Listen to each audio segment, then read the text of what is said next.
Ladies and gentlemen, the Buffalo Sabres season is kicking off this Thursday night against the Montreal Canadiens at the KeyBank Center. That game is in Buffalo, of course, and whether or not you want to go, I advise not, of course, for your own sanity. The Sabres are going to have to pick out an opening night lineup. Don Granato doesn't have very many good options.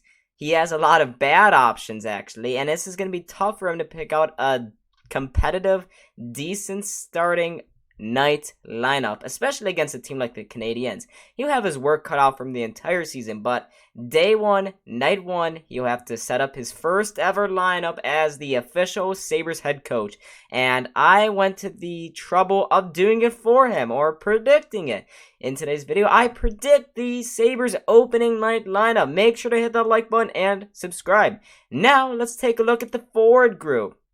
So, let's just say the Sabres aren't going to score many goals this season. That's obvious. The Sabres are not very good at scoring, never have been in the last 10 years, and I expect that trend to continue on to this season, especially with the first line that we're going to have here. I'm predicting Jeff Skinner at left wing, Casey Mittelstadt at center, and Victor Olofsson at right wing.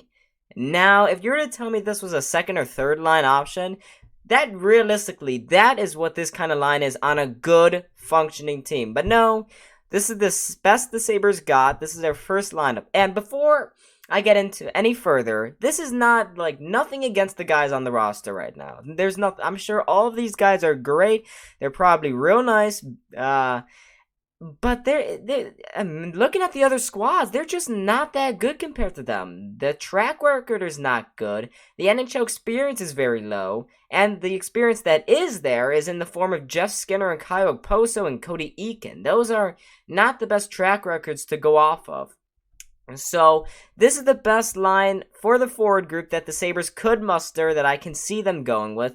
The only one that may be changing soon is like the Victor Olofsson side. Right wing, there's no depth over there. Zero depth. And surprisingly enough, there's actually some talent on the left wing position for the Sabres. So, we'll have to look at that more as the season goes on. But Skinner, Mittelstadt, Olofsson for the first line. Second line, I'm going with Asplund, Dylan Cousins at center, and Tage Thompson at right wing.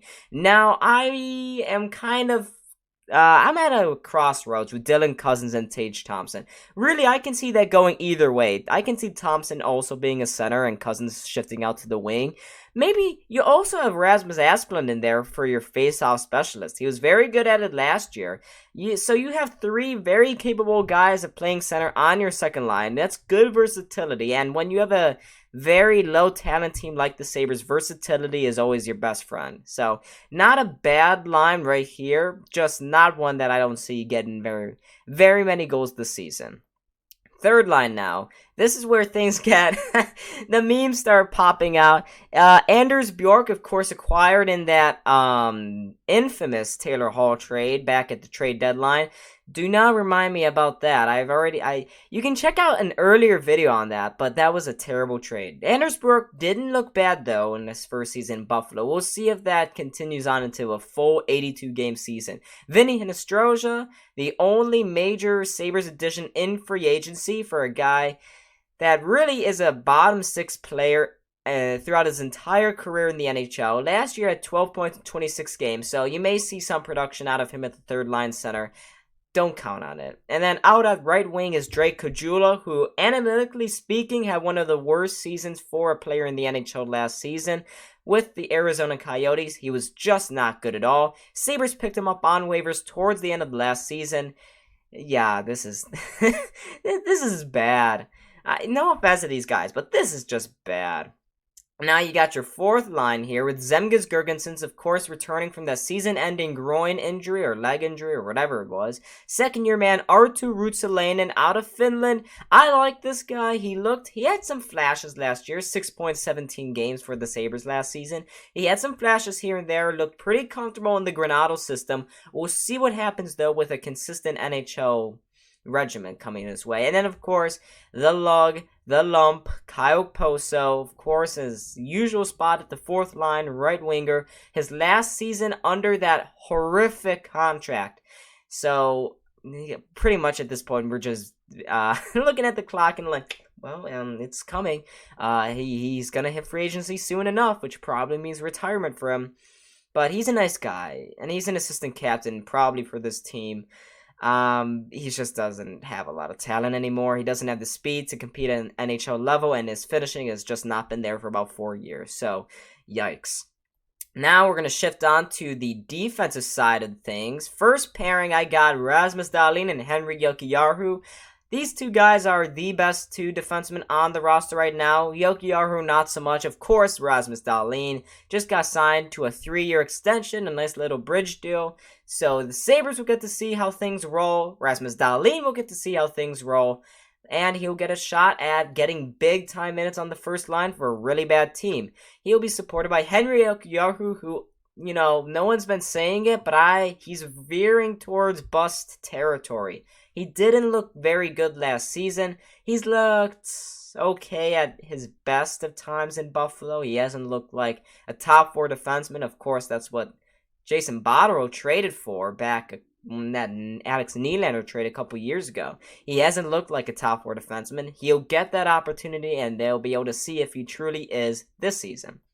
Moving on to the second pairing, got new addition, a trade, a future considerations trade, basically a salary cap dump. Will Butcher from the New Jersey Devils and Colin Miller, who, Lord help this man, he is stuck. He wasn't able to get his trade out of Buffalo like all the other guys.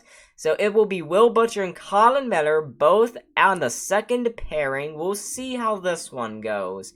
Colin Miller is a third pair defenseman right now at this stage in his career, and Will Butcher, you may see a redemption year from him, because remember that he picked the Devils over the Sabres back when he was coming out of college. He was a real hot young prospect, but now he's kind of faded out, and he's looking for a redemption, a revival to his career here in Buffalo, so this would be a good opportunity for him.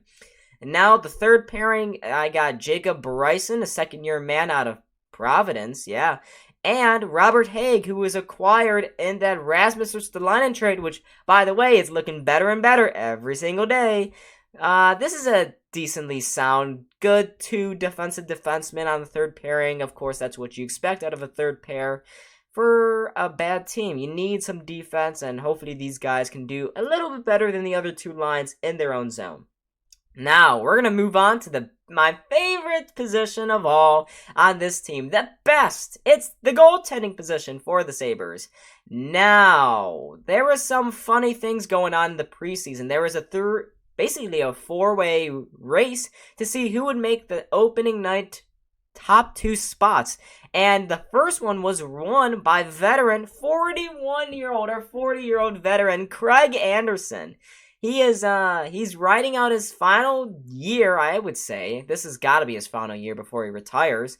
Craig Anderson is in Buffalo, and he actually didn't look too bad in the preseason play. He was like solid 910, 905-ish range. Certainly not elite starting goaltending numbers. Of course, the Sabres would have liked to keep Linus Ullmark, but Ullmark decided to go for playoff stuff instead.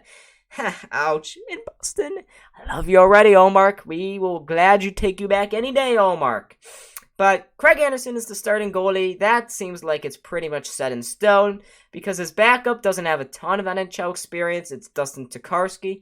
Of course, we got to see some Tokarski last season. He went 2-8 with the Sabres, but I really would say that he was unlucky with that record. That record, he played a lot better than what that record showed. It's just that he doesn't make the big saves when you ask him to. He's not very clutch, and that's unfortunate, because he showed some heart last season in a year where a lot of guys just uppity and quits. So, that was my projected Sabres opening night lineup. You can see it Thursday night against the Montreal Canadiens in Buffalo at 7 p.m., of course. Do not watch the game. It will hurt your eyes, it will hurt your soul, and you won't believe what kind of hockey you'll be seeing, because I can tell you damn sure this is some AHL honky-ass shit going on. So do not watch it, and I was done from Buffalo Sports Center. Thank you guys so much for watching. Make sure to hit that like button and subscribe, and see y'all in the next video.